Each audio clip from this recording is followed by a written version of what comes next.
Mesdames et messieurs, mes chers amis chasseurs, je suis très heureux aujourd'hui de prendre la parole devant vous dans ce magnifique endroit du Palais des Congrès de Bonn. Alors bien sûr, mesdames et messieurs les présidentes et présidents de fédération, mesdames et messieurs les directrices et directeurs, mesdames et messieurs les administratrices et administrateurs, monsieur le préfet Franck Robine, que je salue, qui n'est pas là aujourd'hui et qui s'en excuse, mais qui était là hier. Bien sûr, on a le grand honneur de recevoir mon ami François Patria, sénateur de Côte d'Or. Alors, selon la formule consacrée, bonjour Fanfan, tout le monde t'appelle comme ça, voilà, qui nous fera d'ailleurs l'honneur de clore aujourd'hui ce congrès. Monsieur Alain Suguenot, alors le maire de Bonn qui vient de s'exprimer et que je salue, et je le remercie pour ces jolis vers de poésie qui sont parfaitement en accord avec ce que nous sommes. Merci, merci mon cher Alain. Nous avons aussi le plaisir de recevoir monsieur Pierre-Édouard Guillain, l'adjoint au directeur de l'eau et de la biodiversité qui représente bien sûr la secrétaire d'État. Alors je pense que madame Juliette Auricoste n'est pas là, on m'avait dit qu'elle serait là, mais je pense qu'elle n'est pas là, mais également elle accompagnait bien sûr monsieur Guillain. Monsieur Jean-Simon Miranda, monsieur Arme du ministère de l'Intérieur, il est où Jean-Simon? Bonjour, évidemment, pour le service central des armes et explosifs au ministère de l'Intérieur. Monsieur Loïc Obled, je n'ai pas vu Loïc, il est où? Il est là, bonjour Loïc. Bonjour Loïc, qui vient pour l'OFB bien sûr. On a le plaisir de recevoir aussi quelques amis, on va dire de la nature, en la personne de Raymond Cheminal, qui est bien sûr le président de la Mountain Bikers Foundation. J'ai bien fait, hein. Il est où Raymond? Voilà, c'était mon voisin de table hier. Bien sûr, et mesdames et messieurs, les présidentes et présidents des associations spécialisées, les gens qui les représentent, on a aussi avec nous aujourd'hui les représentants de la FNSEA, de la coordination rurale, d'ELO, on a également Alain Scriban qui est là, de la FAS, il y a Saint Griffin qui est là également, et de la Fédération française de randonnée et celle de cyclotourisme. Je ne sais pas si le président Chastan Aprochas est arrivé, je ne l'ai pas vu. Bon, il n'est pas encore là, mais il doit être sur la route. Et puis bien sûr, je salue tous les internautes qui nous suivent aujourd'hui en direct sur le Facebook, puisque nous sommes directement sur les réseaux sociaux, qu'on critique souvent beaucoup, mais qu'on utilise comme tout le monde, des fois quand on en a besoin. Mes amis, quel plaisir de vous retrouver si nombreux aujourd'hui pour le congrès de la FNC. Alors évidemment, quel fantastique programme concocté par notre ami Pascal Sécula et toutes ses équipes. J'ai vu qu'on avait encore des relents d'une soirée bourguignonne avec ce petit banc que nous avons fait il y a quelques instants. On a bien appris, hein. Tu as vu Pascal, on est doué. En banc bourguignon maintenant, on est au top. Donc merci bien sûr à eux pour cette magnifique étape culturelle et conviviale qu'on a passée et qu'on passe dans cette magnifique ville de Bonn. Et évidemment, la chasse, et on en parlait tous ce matin, s'intègre parfaitement à ce précieux patrimoine comme nous l'avons toujours défendu. Merci bien sûr également à notre directeur national, Nicolas Rivet, à ses adjoints, à toute l'équipe de la Fédération nationale qui fait chaque jour un travail remarquable, vous le savez tous, dans la défense des intérêts de la chasse et bien sûr de toutes nos fédérations départementales et régionales. La chasse, mes amis, est un mode de vie. À tous ceux qui veulent nous limiter à une fonction de régulateur, je dis non. Mon métier n'est pas chasseur, c'est ma passion. Quand je vais à la chasse, je pars dans la nature parce que j'aime m'y retrouver. Et si à un moment je tue un animal, c'est dans ce contexte particulier que je le ferai et non pour simplement donner la mort. C'est toute la nuance que chaque chasseur connaît, ressent et comprend parfaitement. La régulation et la préservation des équilibres écosystémiques sont les conséquences de ma passion, comme de la vôtre. En aucun cas, ils ne peuvent en être la cause. Mes amis, quand on a compris ça, je dirais on a tout compris. On comprend la chasse, on comprend la pêche, on comprend la corrida, on comprend dans le fond ce rapport qui doit exister entre les hommes, les animaux et bien sûr la nature. Alors n'ayons pas peur de le dire, de le répéter. Nous sommes 4 millions de détenteurs de permis de chasse. Cela fait de nous 4 millions d'ambassadeurs pour expliquer la chasse à tous ceux qui ne la connaissent pas. C'est essentiel et tellement simple à faire avec vos voisins et vos amis. Notre congrès sera l'occasion de l'exprimer avec force. Ce rendez-vous annuel témoigne évidemment de la vitalité de notre réseau fédéral, de notre engagement au service de notre passion et de notre sens des responsabilités face aux enjeux d'une chasse durable qui doit, et j'insiste, rester populaire. Il y a une année, souvenez-vous, nous avions à Paris accueilli des candidats à l'élection présidentielle dans le cadre de notre congrès qui s'était d'ailleurs déroulé une vingtaine de jours avant le premier tour. je dirais que nous avons joué notre rôle en organisant cette audition. On connaît la suite. J'ai annoncé que je voterai pour le président de la République dès le premier tour. Je ne retire rien de ce que j'ai dit à l'époque.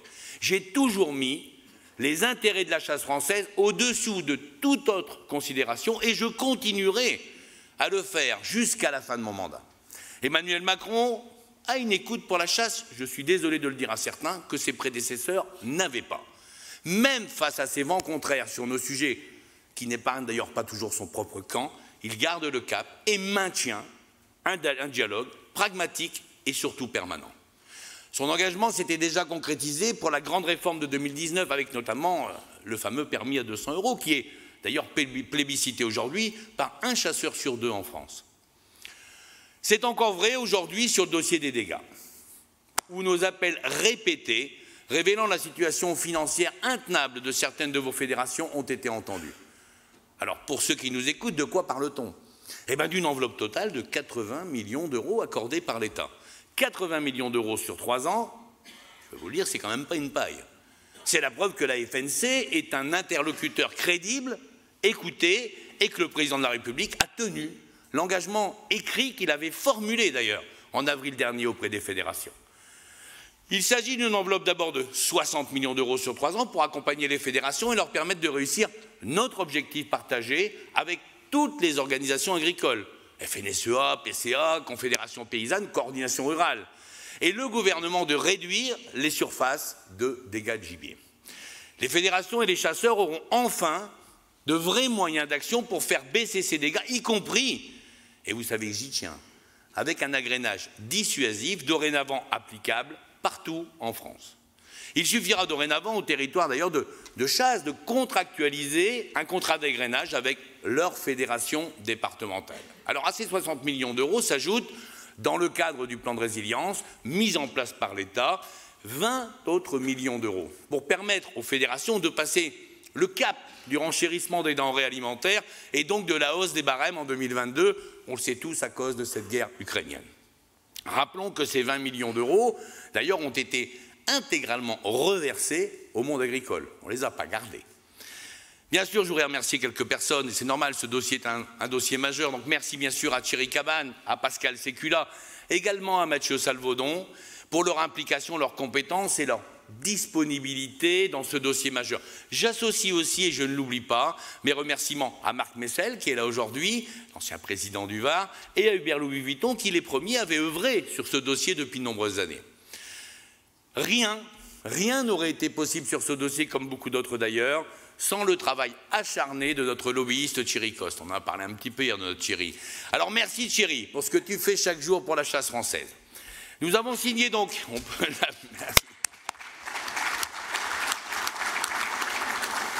Nous avons signé cet accord au Salon de l'Agriculture avec 2 ministres, nos 2 ministres de tutelle dans le fond. Alors à l'Agriculture et la souveraineté alimentaire, Marc Fesneau, et la secrétaire d'État chargée de l'écologie, que vous connaissez maintenant tous, Bérangère Couillard, mais aussi tous les représentants du monde agricole qui étaient présents.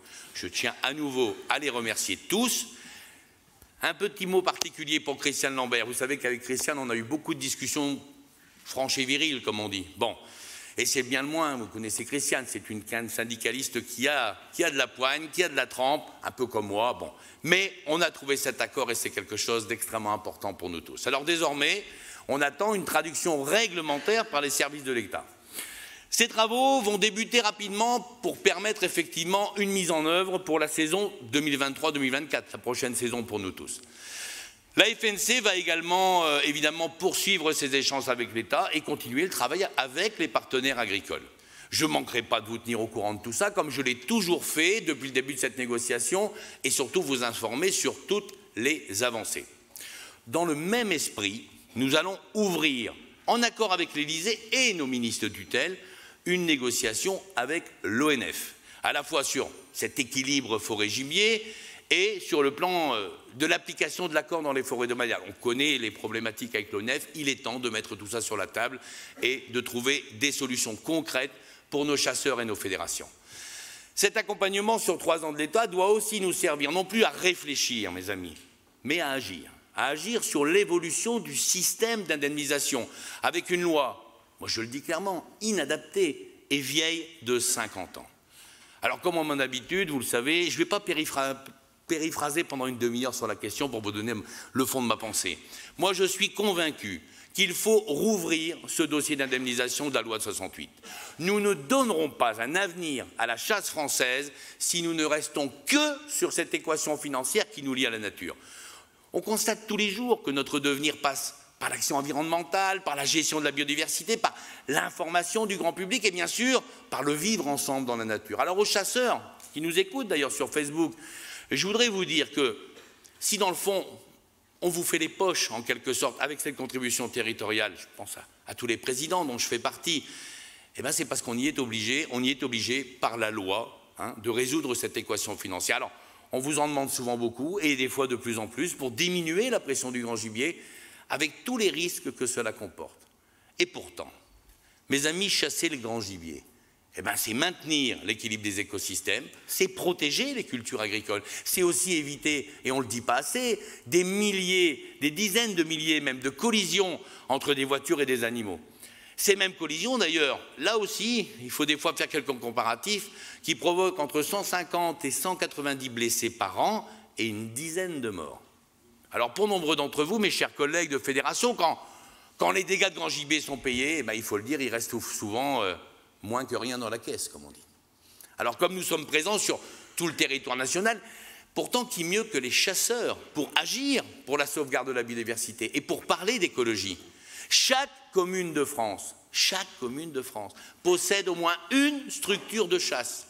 C'est ce maillage fort et incontournable, d'ailleurs que Tchirikos aime souvent effectivement à définir comme le dernier réseau stalinien du monde rural. Alors à ce titre, nous pourrions être le bras actif de politique environnementale et scientifique des collectivités territoriales si nous n'étions pas pieds et poings liés avec l'entièreté du paiement des dégâts et l'obligation de chasse qui en découle. Alors moi, je refuse aussi que la chasse devienne une milice cynégétique armée à la façon canton de Genève ou Länder allemand, où on paye des individus pour aller à la chasse jour et nuit dans une logique de régulation extrême. Ce n'est pas pour nous ce que nous voulons, ce n'est pas acceptable pour nos chasseurs.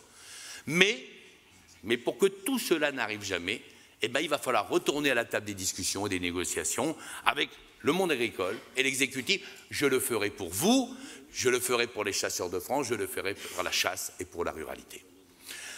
Un chapitre d'un autre dossier emblématique pour l'avenir de la chasse, je veux parler de la sécurité pour les chasseurs et les non-chasseurs. Je dirais que nous n'avons pas attendu les politiques pour nous mobiliser et agir.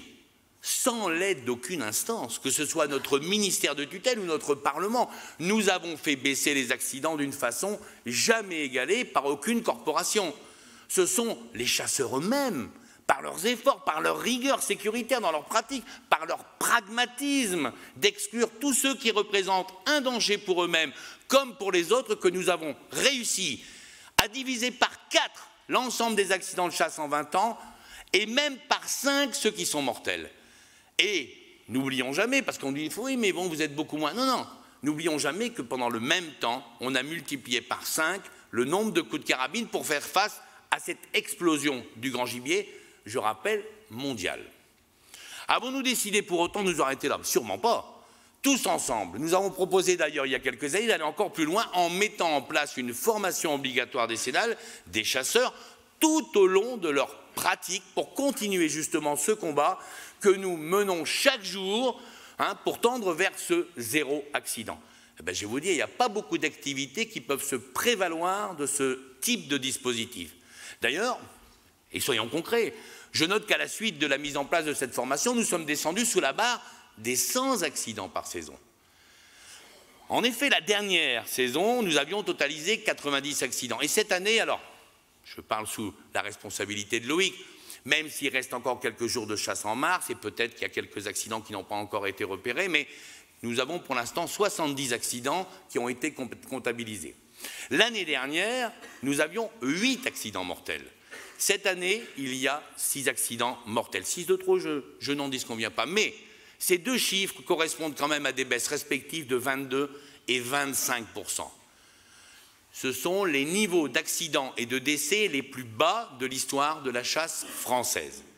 Alors force est de constater, mes amis, que les fédérations des chasseurs effectuent, c'est vous ça, un travail extraordinaire au niveau de la sécurité en matière de chasse et qu'il vaudrait peut-être mieux vous laisser continuer à faire baisser de façon drastique ces accidents avant de vouloir inventer de nouvelles choses dont l'efficacité reste à prouver. Alors, sans compter que toutes ces nouvelles idées ne trouvent pas, pour l'instant, aucun financement dédié. Même si certaines d'entre elles me parlent, m'interpellent, la formation systématique de nos organisateurs de battues, j'entends, mais la question financière ne peut être éludée. Jamais, mes amis, je ne donnerai mon consentement sans lisibilité financière pour les chasseurs de France, bien sûr, comme pour vous, à la tête de vos fédérations. Il y a aussi des mesures qui manquent à l'appel. Je le dis, je le redis, comme le permis de chasse à l'arc qui est dans l'air du temps, par exemple, qui se trouve, il faut le dire, mon cher Loïc, bizarrement bloqué dans les méandres de l'OFB, bien que le chef de l'État l'ait pourtant appelé de ses voeux depuis de nombreuses années. Il y a aussi, et disons-le, la police de la chasse, qui s'éteint, elle aussi, un peu tranquillement à l'OFB. Enfin, c'est ce qu'affirment les syndicats d'établissements publics, d'ailleurs, en évoquant une baisse, il y a quelques jours, de 87% du temps consacré à la police de la chasse à l'OFB. Vous connaissez, mes amis, mon profond respect pour les forces de l'ordre de ce pays, car nous savons que celles-ci sont essentielles au bon fonctionnement de notre République. Alors, à la chasse ou dans nos campagnes, eh bien, c'est pareil. Ce sont les chasseurs, les ruraux, eux-mêmes, dans le fond, qui demandent plus de police, comme par exemple face au braconnage de nuit, aux incivilités croissantes dans la nature, que nous constatons malheureusement tous chaque jour. Je rappelle à l'État que nous avons des compétences en la matière et qu'il peut s'appuyer sur le réseau des fédérations et des gardes particuliers. Et puis il y a le reste. Alors le reste, c'est ce qui touche à la pratique même de la chasse, à la stigmatisation des chasseurs, voire dans le fond ce qui ressemble à mes yeux à une spoliation totale de nos libertés individuelles. Alors à tous ceux qui pensent, je leur dis qu'il serait à la fois plus judicieux et plus efficace plutôt de répertorier les endroits non chassés qui existent dans ce pays, que ce soit d'ailleurs le dimanche ou tous les autres jours de la semaine. Et pour toutes celles et ceux qui ne chassent pas et qui finissent, et je l'entends, par ressentir un sentiment de peur, étant donné la surmédiatisation disproportionnée des accidents de chasse, eh bien je les invite tout simplement à continuer à vivre leur passion nature en même temps que la nôtre. Moi je vous assure qu'avec un peu de bon sens et de dialogue, nous pourrons continuer à vivre ensemble comme on le fait depuis des décennies. Alors, ensemble, ne tombons pas dans ce piège politique grotesque qu'on nous tend, à savoir monter les gens les uns contre les autres à des fins de chaos, on le voit, à peine voilé. Alors c'est évidemment ce que recherche par exemple le député écologiste Charles Fournier lorsqu'il soumettra à l'Assemblée nationale le 6 avril prochain son projet de loi sur la chasse. Un projet dans le fond assez simple, qui comporte qu'un seul point, à savoir l'interdiction de chasser le dimanche, et donc un seul objectif, il faut le dire, tuer la chasse populaire. Aucune fédération d'activité nature, aucune, ne réclame un dimanche sans chasse. Et chacune de ces structures l'ont clairement rappelé devant notre ministre de tutelle il y a quelques mois. La FNC discute depuis longtemps avec ses homologues, fédérés au sein de cette alliance des sports et de loisirs de nature. Il n'y a pas de tabou entre nous. En 2022, on a eu 2 réunions qui se sont tenues. En 2023, on s'est déjà vu 2 fois. Moi, je tiens ici à les remercier pour leur écoute, pour leur pragmatisme, et je salue à nouveau leur présence aujourd'hui à notre congrès. On pourrait penser que cette nouvelle atteinte directe au droit de propriété, et il faut le dire à la liberté individuelle, dans le pays même qui en a inventé le concept, n'aurait que peu d'écho dans une république comme la nôtre. Ben, ce serait mal connaître les risques qui existent au sein d'une Assemblée nationale où, comme on peut le voir régulièrement, le buzz a depuis bien longtemps pris le pas sur l'intelligence et l'engagement public au service du collectif. Surtout que tout est fait pour faire prospérer ce climat délétère à l'encontre de la chasse qui bénéficie, on le voit chaque jour, d'une stratégie médiatico-politique engagée, et cela de longue date. Alors à force de répéter, certains répètent, sans cesse, et de façon totalement mensongère, que la nature est à tout le monde, eh ben on obtient des sondages d'opinion à l'instant T, mais qui par définition ne tiennent pas compte du recul nécessaire qu'il faudrait normalement pour ce genre de débat. Le culte de l'instant présent prédomine affreusement aujourd'hui à toutes les destinées françaises, et on le sait, en raison de l'extrême rapidité des réseaux sociaux et de toute cette violence qui en découle. Alors évidemment, cela ne s'applique pas qu'à la chasse, et c'est dans plein d'autres domaines. Et d'ailleurs, à ce sujet, j'aime bien prendre cette référence qu'on a découvert il y a quelques semaines. Je me rappelle de ce sondage en 2011 qui avait été demandé d'ailleurs par les écologistes politiques qui avaient annoncé que les 3/4 des Français voulaient sortir du nucléaire. Bon, aujourd'hui, on assiste juste à un revirement complet de l'opinion. Il est d'ailleurs particulièrement croustillant, il suffit d'écouter les auditions de la commission d'enquête de l'Assemblée nationale visant à établir les raisons de la perte de souveraineté et d'indépendance énergétique de la France. Franchement, c'est édifiant, hein. Vous avez un ancien ministre du gouvernement, François Hollande, qui n'hésite pas à fustiger, il faut le dire comme c'est, le pacte scellé entre le PS et ELV en novembre 2011, d'ailleurs qu'il qualifie lui-même d'accord politique de coin de table. Alors à savoir, évidemment, la mise à l'arrêt progressive de 24 réacteurs nucléaires et d'une réduction de 75 à 50% de la part du nucléaire dans la production électrique de ce pays. Eh ben, mes amis, on connaît le résultat. Alors à l'époque, je me rappelle Cécile Duflot, l'écolo, qui avait dit c'est une rupture historique. Alors elle avait raison, hein. L'histoire s'en souviendra, mais sûrement pas comme elle semblait l'imaginer. Et je peux vous dire qu'on n'a pas fini de payer dans cette affaire. Cet emballement...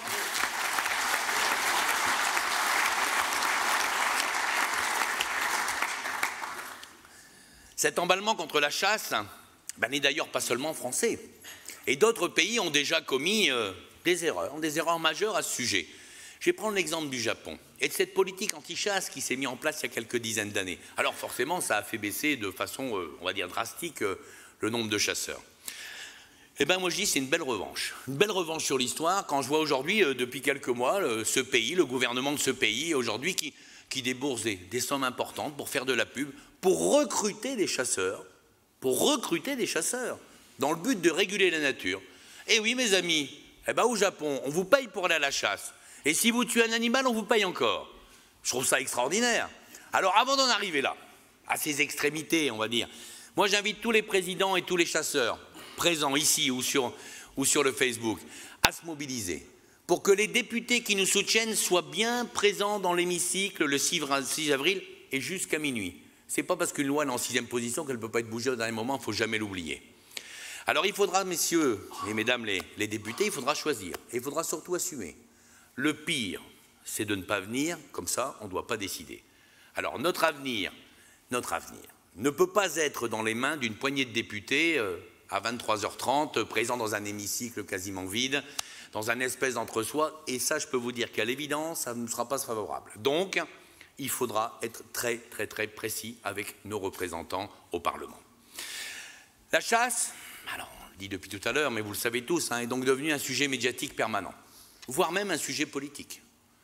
Dans ce contexte, il est d'autant plus important d'expliquer notre pratique et de combattre, j'en parlais il y a quelques instants, ce sentiment de peur, démesuré d'ailleurs quand on regarde la réalité des chiffres, mais qui s'est installé chez certains usagers de la nature. Alors moi de mon côté, vous le savez, le boulot, je le fais chaque jour. J'ai plus de 100 demandes de médias par an, j'écume les plateaux télé, j'interviens à la radio partout où c'est possible, je vais à la rencontre des élus, je participe à des tas de réunions publiques en France, mais même en Europe, afin de toujours rétablir la vérité sur la chasse. Et puis après, vous le savez, toute personne qui par idéologie, par bêtise, par opportunisme, attaque la chasse, ou la ruralité d'ailleurs, me trouve systématiquement sur son chemin. Eh bien, je vous demande à tous de mener ce combat avec moi. Nous le savons tous aujourd'hui, la bataille de l'opinion est cruciale pour l'avenir de la chasse. Force est de constater aussi qu'il est de plus en plus compliqué pour le politique, dans le fond, quel que soit son parti, d'échapper à ces injonctions d'activistes, qu'ils soient d'ailleurs anti-chasse, anti-nucléaire, anti-viande, enfin anti-tout. Ces derniers font énormément de bruit, on le sait, se moquent totalement de la véracité des faits, ils font des fake news avec une facilité déconcertante, esquivent bien sûr toujours le vrai débat, et voient la société en deux blocs. Alors ça on connaît par cœur, c'est nouveau, il y a le camp du bien, il y a le camp du mal, vous savez tous où on se trouve, et je ne vous fais pas de dessin. On trouve ce type de comportement aussi dans la classe politique. Et je dirais, pour reprendre la formule, que toute ressemblance avec les parlementaires LFI ou ELV n'est pas du tout fortuite. Opposer pour mieux régner, alors gesticuler pour exister, ça on connaît, tel est l'adage aujourd'hui de l'extrême gauche et des Verts. Ce sont les mêmes qui encore aujourd'hui n'ont que le mot interdiction à la bouche et ont banni de leur vocabulaire celui de réflexion. Alors quand on va au sens paysan, il a laissé place aujourd'hui à une espèce de forme de croyance, et dans le fond c'est peut-être pour nous le plus inquiétant. Chaque projet de textes de loi se rapportant de près ou de loin à la ruralité, sur fond notamment alors, de défense du bien-être animal ou d'écologie radicale, hein, et bien tout ça, ça présente pour nous maintenant systématiquement un risque politique majeur. Il faut bien qu'on soit conscient de ça. Alors je sais que de nombreux chasseurs ou chasseresses passionnés aujourd'hui ne disent pas ou ne disent plus qu'ils chassent, notamment dans leur milieu professionnel. Même les gamins dans les cours d'école n'osent pas dire que leur père va à la chasse. Ça devient le secret le mieux gardé de France, notamment dans l'univers des médias aussi, où il y a beaucoup de journalistes d'ailleurs et d'animateurs qui taisent totalement leur passion. Alors quelle est la raison de cette discrétion, on va dire, pour une activité dans le fond légale, qui n'est pourtant pas une maladie honteuse? Eh bien sans doute, on vient de le dire, cette radicalisation de notre société qui persiste à vouloir opposer les Français en soufflant sur les braises de la haine, en surfant sur cette vindicte populaire permanente. D'ailleurs, l'égérie de ce sectarisme qui met cette radicalité à toutes les sauces pour exister, je vais bien évidemment parler de Sandrine Rousseau, se rappelle régulièrement à nous. Sa haine des chasseurs est sans limite. Elle avait défrayé d'ailleurs la chronique dans l'interview Les 4 vérités sur France 2. Elle avait insinué, et je voulais revenir là-dessus quand même, c'est terrible, que les chasseurs appartiennent à une catégorie de population particulièrement dangereuse, intrinsèquement violente, et en plus auteur de féminicides en puissance qui avait blessé beaucoup d'entre vous et moi personnellement. Évidemment, cela a conduit la FNC à saisir la justice pour dénigrement au nom de tous les chasseurs de France.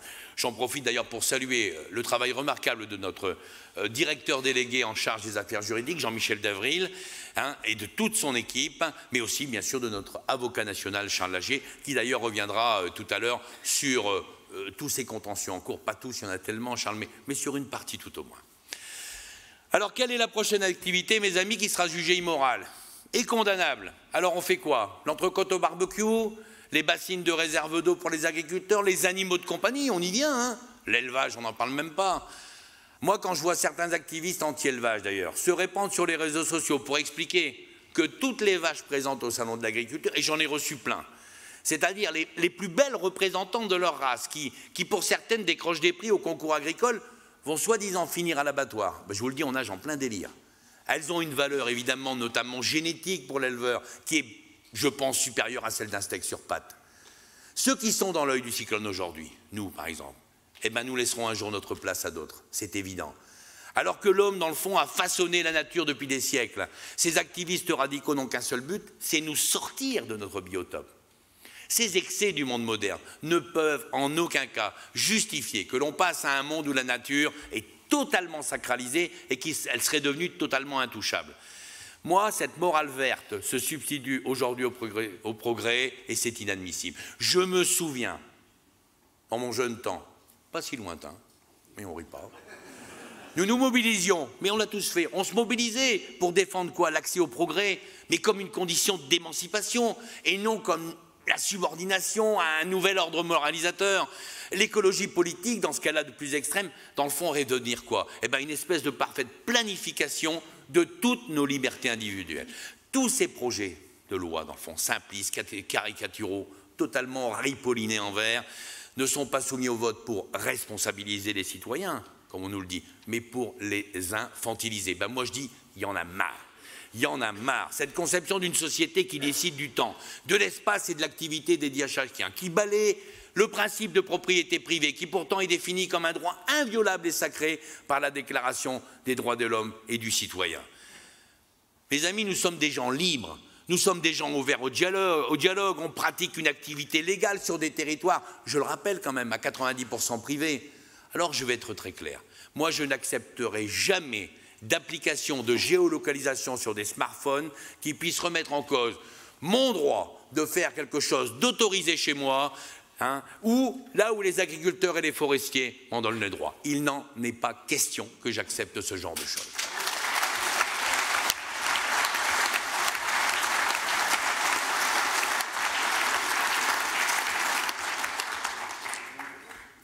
Et dans le fond, si la biodiversité est un bien commun, c'est vrai, et les chasseurs en savent quelque chose, on en sait tous quelque chose, qui la pratiquent d'ailleurs au quotidien, cette biodiversité, et bien la nature, elle, demeure le bien de quelques-uns. J'avais une grand-mère extraordinaire, elle me disait toujours, gamin, je vais vous le faire en français, elle était flamande, elle me disait en flamand, mais je vais vous le traduire, hein.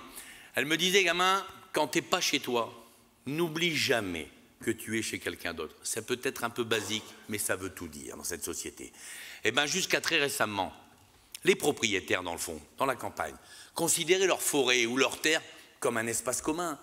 À la cueillette, à la chasse, à la pêche, à la promenade, on était dans une cohabitation apaisée, on n'aurait jamais pensé à cette tension qu'on vit aujourd'hui.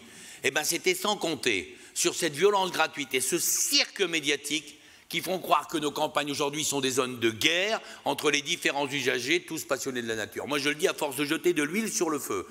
Il y a des gens, des propriétaires qui vont finir par se barricader chez eux à grand fort de clôture, pas de grillage, on n'a plus le droit, mais de clôture et d'interdiction.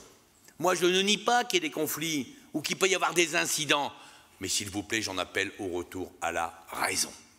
Face à cette radicalité qui s'exprime souvent via l'action de groupuscules, sans foi ni loi, eh bien, on avait déposé, nous avons déposé une pétition au Sénat, vous en rappelez, pour la fin de la réduction fiscale pour les dons aux associations utilisant des moyens illégaux, ce qui me paraît quand même être un minimum. On a obtenu ces 100 000 signatures requises et le rapport sénatorial vient d'être diffusé à la suite de notre mobilisation et de celle des chasseurs. Alors je vous remercie tous d'y avoir bien sûr participé. Il souligne qu'il n'est pas acceptable que des associations qui commettent des infractions bénéficient indirectement d'un soutien public via la réduction d'impôts pour les dons. C'est quand même un premier pas. C'est un premier pas important. D'autant que les violences faites aux chasseurs, et nous on le voit effectivement dans notre réseau, dans le cadre de notre observatoire de la FNC, ont augmenté de 27% à nouveau cette année. C'était autant l'année d'avant et c'était autant l'année d'avant. Alors il y a bien sûr cette association, vous le savez, un jour un chasseur qui a déposé on va dire sur la nouvelle plateforme citoyenne participative de la Cour des comptes, un peu surprenant, une demande de contrôle de l'argent public destiné aux fédérations de chasseurs et son usage. Alors la Cour des comptes a retenu cette demande de contrôle, peut-être en forme de réponse du berger à la bergère, nous verrons bien ce que va nous dire la Cour des comptes. Et pourtant le réseau fédéral de la chasse française, avec ses 1500 collaborateurs, sont des acteurs engagés au service de la biodiversité depuis toujours. On n'a pas attendu ces subventions publiques, ces 10 millions d'euros d'éco-contribution liées à la réforme de la chasse pour agir pour la sauvegarde de la nature. Je vous rappelle quand même notre chiffre, 4 milliards d'euros écosystémiques, c'est ce qu'on fait tous quand on a posé le fusil ou la carabine et qu'on travaille dans la nature. Alors, je rappelle que pour cette éco-contribution, c'est l'OFB aujourd'hui qui valide ces projets et leur financement. Un office qui semble d'ailleurs de plus en plus sous influence de cette association de protection de l'environnement, qui dans le fond pourtant brasse des sommes mais colossales d'argent public. Nous répondons sagement à toutes ces questions que l'OFB nous pose. On en sait quelque chose, hein, ma chère Anne, en Hauts-de-France. Alors on répond une première fois, la première question, on répond, puis on voit une deuxième, puis on voit une troisième. Et je serais tenté de dire jusqu'à ce que les nerfs de la fédération concernée, ou d'ailleurs de notre directrice déléguée Constance Bouquet, finissent par lâcher.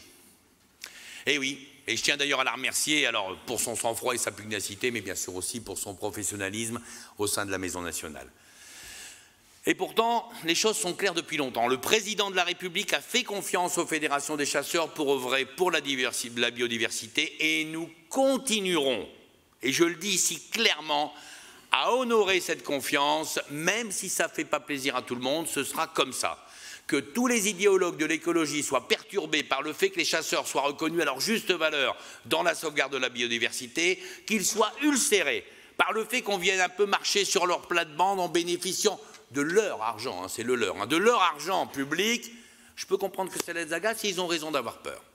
Mais qu'un établissement public tel que l'OFB tergiverse sur la question, comme on le vit tous actuellement, cela n'est pas acceptable, d'autant que nous ne sommes pas les seuls à partager ce constat. On en a discuté avec pas mal d'autres fédérations nature. Alors, je vais vous la faire courte. Si vous croyez qu'on finira par baisser les bras, s'ils croient que je finirai par baisser les bras, c'est mal me connaître et c'est mal nous connaître. On ne lâchera rien dans ce domaine de l'éco-contribution.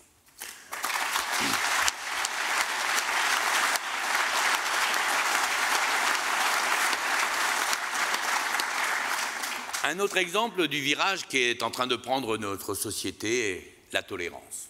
La tolérance, indispensable au bien vivre ensemble. Eh bien, la tolérance est une valeur en perdition. Les territoires ruraux, malheureusement, ne font pas exception à cette stigmatisation. Alors que que l'apport des populations autochtones dans la protection des écosystèmes a été mis en avant lors de la dernière COP sur la biodiversité. Mes amis, les chasses traditionnelles sont suspendues. Les quelques milliers de chasseurs qui pratiquaient encore ces chasses dans le respect des gestes et des traditions de leurs ancêtres ne sont, dans le fond, pas si éloignés de la culture de ces populations qui sont considérées comme de véritables gardiennes de la nature par les organisations mondiales. Je le dis souvent, ces chasses qu'on peut regarder le dimanche après-midi dans le canapé et qui viennent du bout du monde, ça arrache des larmes à tout le monde, c'est magnifique. Mais parce que c'est les Gaulois français qui le font, ce ne serait pas acceptable. Ces chasses traditionnelles que certains ignorants d'ailleurs qualifient de barbares, témoignent en réalité de cette adaptabilité de l'espèce humaine face à une nature hostile en d'autres temps, où son sens de l'observation des oiseaux lui a permis de survivre. Je vais prendre l'exemple de la chasse à la glu, qui a fait couler tant d'encre et tant de salive. Dans le fond, de quoi s'agit-il en réalité? Attraper des oiseaux en les sifflant, en les faisant venir se coller sur de la résine de pin, mais comme nos ancêtres le faisaient déjà dans le sud-est depuis des centaines, voire des milliers d'années. Cette capture, elle ne tue pas les oiseaux. On entend tellement de conneries à ce sujet. C'est juste des appelants, qui sont gardés d'ailleurs précieusement, pour servir effectivement ensuite comme appelant à la chasse au fusil, à la grive, et d'ailleurs qui sont relâchés à la fin de la saison de chasse. La tendrie aux grives, mon cher Jean-Paul Gambier, la tendrie aux grives est une capture à l'aide d'un piège en forme de petits collets qu'on fabrique avec l'écrin de la queue d'un cheval pour attraper une grive dans les forêts ardennaises. Moi, je suis désolé. Le tendeur qui fabrique ce piège, lui, il est dépositaire d'une transmission orale de ce savoir unique au monde. Non seulement on ne devrait pas les arrêter, mais ce gars-là devrait être décoré, peut-être même payé pour le faire, tellement que c'est important de garder ce genre de choses. Voilà donc, mes amis, les quelques exemples. Il y en a d'autres, effectivement, de ces pratiques diaboliques qui rendent totalement fous les anti-tout et font l'objet de ces procédures juridiques incessantes. Alors on attend le jugement du Conseil d'État, vous le savez, nous verrons bien, on lâche rien, mais juridiquement, on sait aussi que les marges de manœuvre seront étroites. Et que penser de ces quelques fonctionnaires de la Commission européenne qui balaient, alors eux aussi, ce patrimoine d'un revers de la main, en expliquant, sans rire d'ailleurs, et c'est quand même choquant, qu'il existe dans le fond d'autres alternatives aux chasses traditionnelles. C'est-à-dire, vous avez qu'à les élever ou vous avez qu'à les tirer au fusil. Alors là, j'y comprends plus rien. Rappelons que ces pratiques ancestrales de chasse, transmises de génération en génération, ne concernent qu'un tout petit quota de prélèvement sur des espèces qui vont très bien d'ailleurs. Et la dernière trouvaille de Bruxelles, il y a quelques semaines de ça, la France a reçu un nouvel avis motivé. Donc venant de la Commission européenne à destination de l'État français, dans lequel elle déroule clairement cette fois-ci son idéologie très radicale. Alors en ligne de mire, chasse traditionnelle, on le sait, mais dans le fond qui sont dorénavant attaqués maintenant dans leur ensemble. Et il désigne clairement dedans les palombières par exemple. Bruxelles a donc la main mise sur de nombreuses décisions qui impactent aujourd'hui les pratiques de la chasse et de toutes les traditions françaises. C'est un constat. Ce n'est pas un jugement, c'est un constat. Et moi je le dis, ce n'est pas être anti-européen que de l'affirmer. Les oiseaux, dans le fond, que nous pouvons chasser, le calendrier des saisons de chasse, les méthodes de chasse, y compris celles qui font partie de notre identité rurale et de notre patrimoine culturel, c'est Bruxelles maintenant. La définition des zones protégées, vous savez, ce nouveau no man's land là, érigé en Eldorado écolo, c'est encore Bruxelles. La grippe aviaire et son cadre anti-chasse totalement injustifié, c'est Bruxelles. Les armes à feu et les munitions que nous pouvons utiliser, c'est toujours Bruxelles. On va prendre l'exemple de la saga, effectivement, anti-plomb dans les cartouches. Il est clair aujourd'hui que l'objectif affiché par la Commission européenne, qui bannit le plomb des cartouches dans un périmètre autour des zones humides et d'en interdire l'usage partout, surtout, imaginez de nombreux chasseurs, quand ils vont avoir ça à gérer, ils vont arrêter la chasse, quand il faudra changer d'abord l'arme du père ou du grand-père, ou effectivement, comment faire? Où elle est l'eau à moins de 100 mètres de soi quand on chasse? Il y a de l'eau dans un fossé, il y a de l'eau dans une maille, il y a de l'eau sur un champ. On fait comment? On la voit, la brutalité de cette méthode et la portée dans le fond réel du plomb-chasse dans la pollution de nos sols. On comprend bien que cette décision n'est qu'un énième prétexte visant à détruire la chasse en Europe. Alors pourtant, nous étions prêts à y travailler dans un esprit de transition écologique. On n'a jamais été contre, on en a parlé ensemble dans d'autres congrès, on voulait y travailler, mais il fallait laisser le temps au temps, ce qu'on appelle la transition écologique, mais quand c'est nous, il n'y a pas de transition. Nous, c'est en quelques mois, c'est fini, boum. Alors c'est dommage, nous sommes à nouveau tombés dans l'écologie punitive et radicale. Je suis désolé mes amis, mais Bruxelles ne sait donc faire que ça. Alors plusieurs pays avaient déjà anticipé cette interdiction et aujourd'hui ils reviennent en arrière. Alors de façon partielle ou totale, parce que cette mesure, elle n'est pas pertinente. En 2021, la Norvège a approuvé par un vote parlementaire l'utilisation du plomb dans les munitions de chasse, après l'avoir interdit en 2005. Cette décision qui a été prise, parce que dans le fond, il n'y avait aucune base scientifique sur la durabilité des matériaux utilisés comme alternative au plomb, l'a été aussi parce qu'il ne fallait pas oublier les souffrances animales inutiles que provoquent ces substitutions pour les animaux. Et, il faut le dire aussi, il y a des risques corporels importants pour les hommes. Les accidents de chasse avaient explosé dans ce pays à cause des ricochets, effectivement, de l'acier. Le plomb, dans le fond, quoi qu'en dise l'Europe, c'est sûrement ce qu'il y a de moins pire, hein, quand on compare ça à toutes ces substances alternatives qui viendront de Chine demain, quand on n'aura plus le droit d'utiliser le plomb. Ces événements devraient s'accompagner d'une prise de conscience de nos gouvernants, mais surtout y compris au niveau européen. Eh ben, ça n'a rien changé, même si cela devrait aider la Commission à se poser les bonnes questions, mais hélas, quand on a une vision dogmatique et anti-tout, eh bien, évidemment, on balaye tout ça du revers de la main, comme plein d'autres sujets d'ailleurs. Dans le fond, on est titulaire, mes amis, du bon vouloir de quelques fonctionnaires européens qui thésaurisent la nature et considèrent que la chasse comme l'une des principales menaces pour la biodiversité, malgré toutes les preuves manifestes du contraire. C'est dans ce climat préoccupant que la FAS, qui représente, c'est vrai, l'intérêt des chasseurs européens, vous la connaissez, a lancé en 2022 cette pétition Sign for Hunting, donner un avenir à la chasse pour dire stop à cette ingérence. Et j'invite tous les chasseurs à signer. Nous ne sommes pas assez nombreux dans la signature de ce qui est demandé par la FAS, c'est très important. Hein. Défendons une approche humaniste de la chasse qui intègre nos spécificités régionales. Les instances européennes doivent cesser ce diktat sur le mode de vie des ruraux.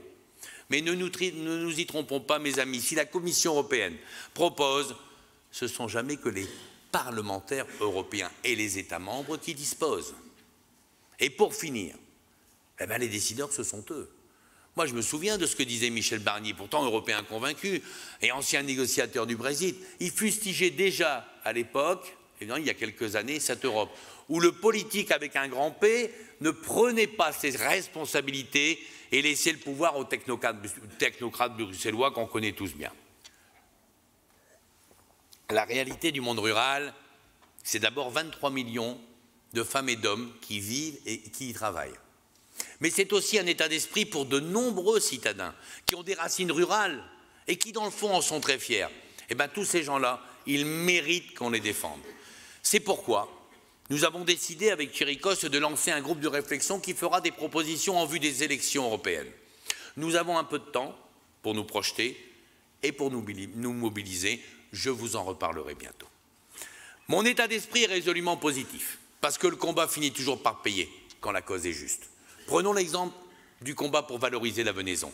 Promouvoir la venaison française pour la rendre plus accessible aux consommateurs français. Et mon objectif depuis mon élection à la tête de la FNC. Pourquoi ? Parce que le sujet de la viande, de gibier, intéresse bien au-delà des chasseurs.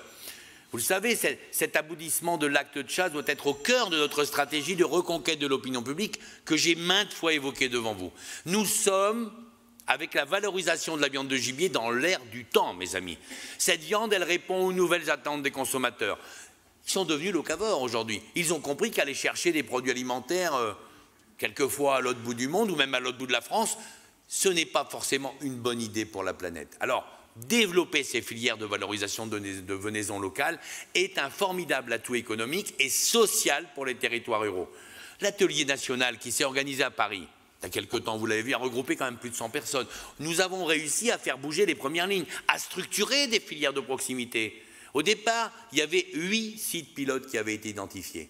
Eh bien, notre mobilisation va se poursuivre, car elle est capitale pour l'avenir de la chasse et dans le fond son acceptation par la société. Manger du gibier, c'est déjà faire un pas vers la chasse et les chasseurs, à condition de pouvoir le donner ou le vendre aux non-chasseurs et que tout ça soit beaucoup moins difficile que ça aujourd'hui. Franchement, aujourd'hui, pour faire ça, c'est un chemin de croix sanitaire qu'on subit tous les jours. C'est terrible à dire, mais c'est plus facile. C'est bien plus facile d'aller acheter chez nous 1 kilo de sanglier qui provient des pays de l'Est que d'aller le chercher à la fin du dimanche après-midi, ce même morceau de viande chez le voisin qui vient de finir la chasse. Ce n'est pas faute de demander à la DGAL de desserrer cet étau sanitaire, mais il faudra que cela change aussi. Un récent sondage de l'IFOP, dans ce domaine de la venaison, confirme l'envie des Français de manger du gibier. Sur les Français qui sont critiques, on va dire, vis-à-vis de la chasse, eh bien, il y a 72% d'entre eux qui souhaitent consommer du gibier. Alors, il est urgent d'agir, puis il est urgent de leur expliquer, évidemment, que quand on n'aime pas la chasse et qu'on veut manger du gibier, il va y avoir un problème. Parce que pour manger du gibier, il faut quand même aller à la chasse. Je suis désolé, c'est assez simple à comprendre. Vous l'aurez constaté, mes amis, si rien n'est simple pour le monde rural aujourd'hui, certaines personnalités publiques et voix médiatiques aujourd'hui commencent à s'élever pour dénoncer la violence que l'on subit tous les jours sur tous ces sujets de société. Certaines radicalités effacent les revendications et nuisent même au dialogue social. Ce qui, vous en conviendrez, n'est pas l'enjeu de ces opérations coup de poing. Vous l'avez tous vu, hein, ces collages de mains sur le sol ou ces tableaux aspergés de sauce à la tomate par de jeunes activistes par le climat. Alors, moi je pense qu'à force de pratiquer l'outrance pour alerter, eh bien, ces mouvements finissent aujourd'hui par se décrédibiliser dans l'opinion publique. À la résistance civile jusqu'au boutisme, moi je préfère toujours le dialogue et le choix des urnes pour faire valoir ses convictions et choisir son avenir. La meilleure illustration que je peux vous donner, ce sont ces élections sénatoriales néerlandaises qui se sont tenues il y a quelques jours. Alors il y a une liste qui est arrivée de nulle part, affiliée à aucun parti politique, regroupant des intérêts agricoles et ruraux, intitulée d'ailleurs le mouvement citoyen paysan. Eh bien cette liste vient d'arriver en tête. Comme quoi, mes amis, ici comme ailleurs, les gens des campagnes, comme ceux des villes, n'en peuvent plus de subir cette écologie politique radicale et cet animalisme exacerbé. Il y a des gens aujourd'hui qui se lèvent partout et qui se lèvent pour dire ça suffit. Regardez ce qui s'est passé d'ailleurs à Montpellier, hein, il y a quelque temps, où la Ruralité Unie a su mobiliser en moins de 15 jours, 15 000 personnes pour défendre nos campagnes et nos pratiques traditionnelles au cœur de la Camargue. Nous étions plusieurs là-bas. Imaginez la beauté, ces 600 chevaux camarguais avec leurs cavaliers sur la place centrale de Montpellier. Moi, j'y étais et je veux dire, c'est extraordinaire. Et qu'est-ce qu'ils m'ont dit, tous ces gens? Eh bien, ils m'ont dit des choses simples. Laissez-nous vivre selon nos choix de vie. Cessez de rajouter sans cesse des normes à des normes. Arrêtez de nous imposer votre vision d'une société qui ne sera faite que d'interdictions et de privations. Laissez-nous simplement transmettre à nos enfants ce que nous avons reçu de nos parents. C'est notre droit légitime. En résumé, foutez-nous la paix. Foutez-nous un peu la paix. Eh bien, moi, je le perçois. Le sens du vent, il commence à tourner. Oui, dès demain. Je dirais même qu'il pourrait même souffler en notre faveur. Moi, j'en suis convaincu. Alors, mes amis, ce n'est pas le temps, ce n'est pas le moment de baisser les bras et de renoncer à ce que nous sommes, à ces valeurs que nous portons fièrement. Oui, je vous le dis, dans un avenir pas si lointain, être chasseur, être pêcheur, être agriculteur, être éleveur sera valorisé par la société qui nous entoure. Nous serons alors, mes amis, reconnus pour notre savoir-faire et nos traditions qu'il faudra préserver et dont la transmission sera l'objectif collectif. Je voulais vous dire merci pour votre engagement. Merci à tous de porter la chasse française à bout de bras chaque jour sur tout le territoire national. Je voudrais aussi vous remercier personnellement, remercier tous les gens qui sont dans cette salle et tous ceux qui nous écoutent pour l'amitié, pour le soutien sans faille que vous m'avez toujours témoigné. Je vous le dis humblement, vous êtes ma force. Restons unis, vive la chasse et vive la ruralité.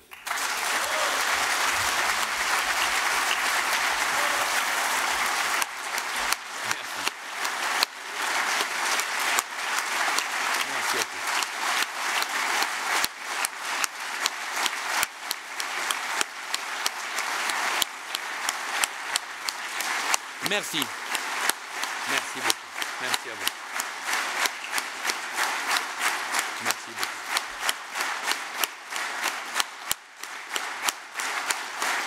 Merci. Merci beaucoup.